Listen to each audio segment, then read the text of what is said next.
Greetings, petrolheads. Welcome back to Automation, the car company Tycoon Game. And yes, I'm still waiting for my microphone to arrive.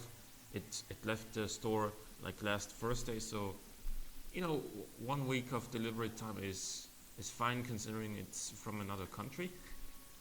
And also, one thing I'd like to point out before we get into this episode, I have actually made a Patreon account, and the link will be in the description below.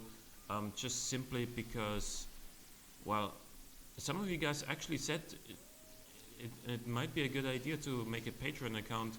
Again, I'm not gonna be like, I'm not gonna say that anybody should give me money, but at least you know it's a possibility of supporting me if you really want to support me and by giving me your money. Like, since YouTube fan funding doesn't work for Austria and I'm not big enough on Twitch for donations yet, like, if anybody wants to give me their money, then there's a way to do it. In any case, I did not really have much time to build another replica, sadly off camera, and just, you know, I got stuff to do, and I'm not gonna get into any deeper into this. I'm gonna be reviewing the Suntracker today. The Suntracker was sent in by Cody, and so there seems to be like two versions of it. It is a oh, there it is. It's a convertible. It does have a fitting name, I have to say. I think this is the one. Wait, give me a second. What did he say? The Suntracker is a replacement for the Chasen. Okay, so the Chasen we've already reviewed. That was episode 192, I think, maybe 193. So you can go back and watch that if you want to. But in any case, this has apparently a different engine, a different inline six engine. Still mounted longitudinally, double wishbone front suspension, semi-trailing arm on the rear, and then steel panels, galvanized steel ladder chassis for some reason. Probably slightly better corrosion to make it, you know, more worthwhile in the winter, because corrosion is really terrible, bro, and a very present thing when there's like winters with lots of snow and road salt being used and whatnot. So if this doesn't rust as much as plain steel, then that's better. So it looks actually quite interesting for 1948. This is pretty unusual, you know, 40s kind of style, but I'm kind of liking it. These dual small headlamps right adjacent to the grille, and then the indicators further outside, and then the rear is a little bit more, you know, conventional with the double red taillights here. You could like people would also have one, or cars, not people. Cars would also have one big red taillight here or something. Yeah, but overall, kind of very interesting looking car. I kind of like it. And also we get some vents on the side here. Okay. I mean, I don't really know what for, but oh, they're not there when like on the convertible anyway, which is a two-door. Excuse me. White taillights on the side. I guess these are side indicators, which were not really a thing yet in 1948. But whatever. It's just you can have them. So we have a 3.5 liter N96 engine underneath the bonnet. Heavy duty cast conrods and pistons, which means the rev limit is going to be fairly low. Yes, and we have a little bit of reliability issues because of these heavy duty cast conrods and pistons. Cam profile is 50, which is fairly aggressive for the very low rev limit. You can also see that a torque curve is, basically everything's all the way up at the top of the rev range, which admittedly is not very high, but there's just not very much bottom end torque. The power band is nice and linear though. We have a single barrel eco carburetor.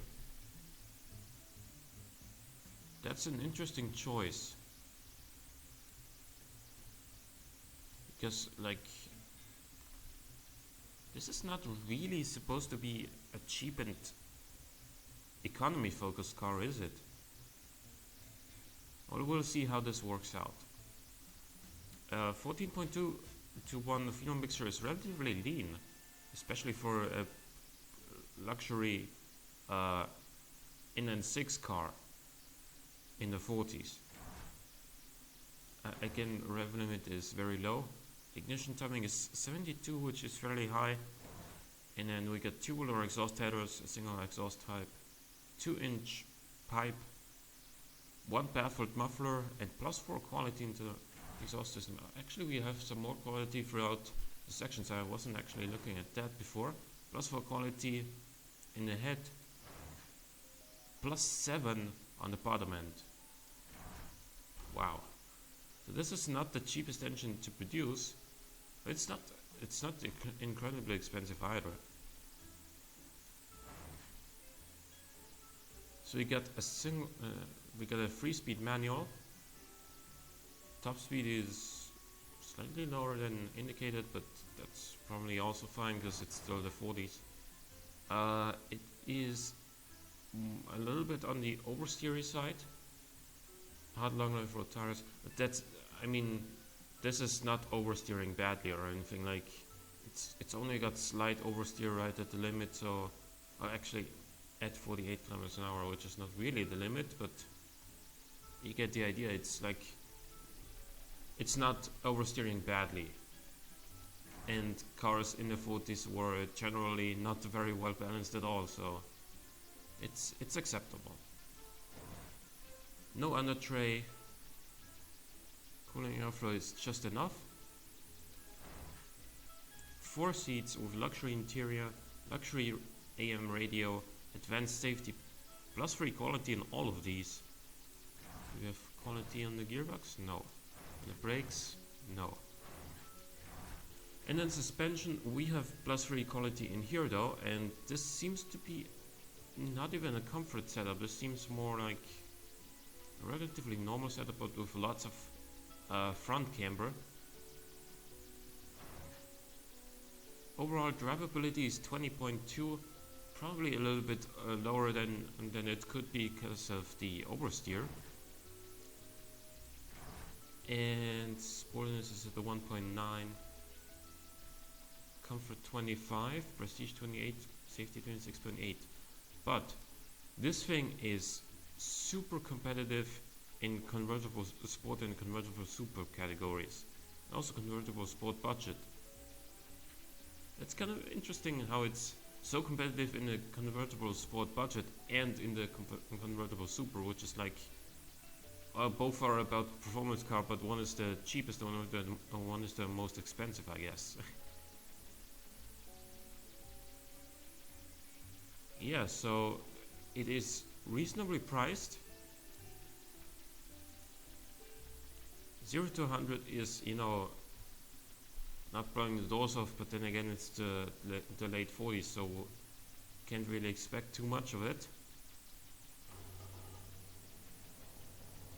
Braking distance in the 40s is always just hilarious.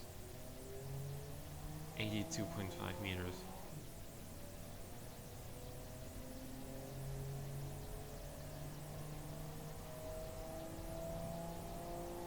And the quarter mile takes 21.3 seconds.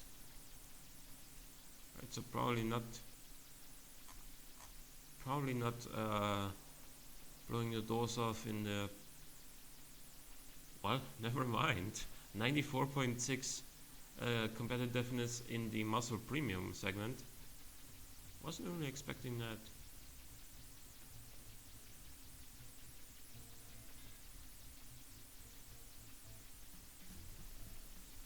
You see, acceleration makes up 10% of the competitiveness score in convertible sport. But acceleration is, well, I'm not gonna say non-existent, but you know, not really that impressive. In any case, like the top speed was still what, 170 something kilometers an hour, which is for 1948 that's actually quite fast. So it's not like we're looking at a car that is slow for the late 40s, but you know, by modern standards, it's just, well, you have to adapt. You have to adapt to the, like, you have to think differently in different eras. Apparently the aesthetics generally on this sedan version are the same, but it's got a different color. The engine is still the same as well, so no need to go through that again. We get the same 3-speed gearbox. This time we get different suspension tuning, and also we get smaller rims and therefore wider tires.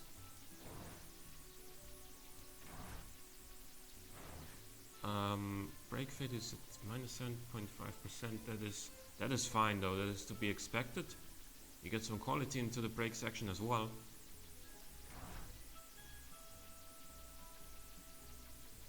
A cooling effort is a little bit on the lower side.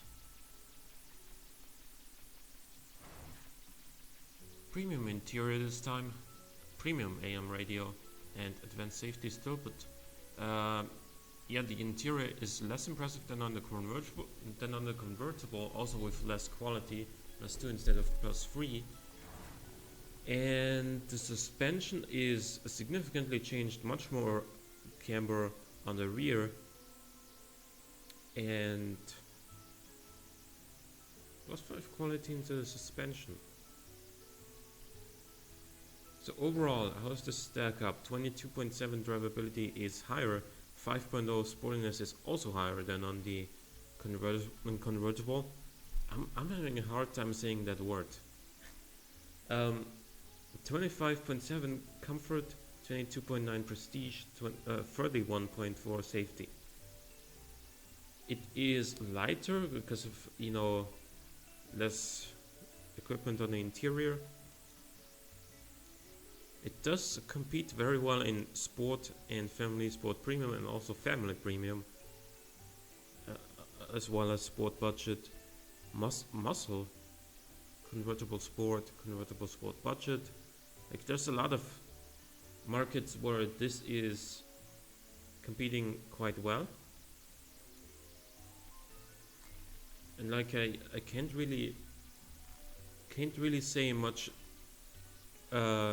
negative about this car. Overall, like the engine, I think it would have been wise to go for just a regular single barrel carburetor and then retune the engine a little bit to make more bottom end torque. But other than that, I don't think there's much to really criticize about this car. Can't really find very many things that are wrong with it. And on a sedan, of course, well, increase this by a few points to increase reliability. Yeah, it would give us 57 rather than 55.1. But then again, like, engines in the 40s they overheated from time to time, so that wasn't really a rare thing. So I mean, no car in the 40s was perfect. I mean, no car today is perfect, but especially back then. So this is a pretty good entry. Thank you for submitting. Hope you guys enjoyed this review. Leave a like or a comment if you did. And again, please, if you want to support me, check out my Patreon account. And thank you for watching. I will see you next time.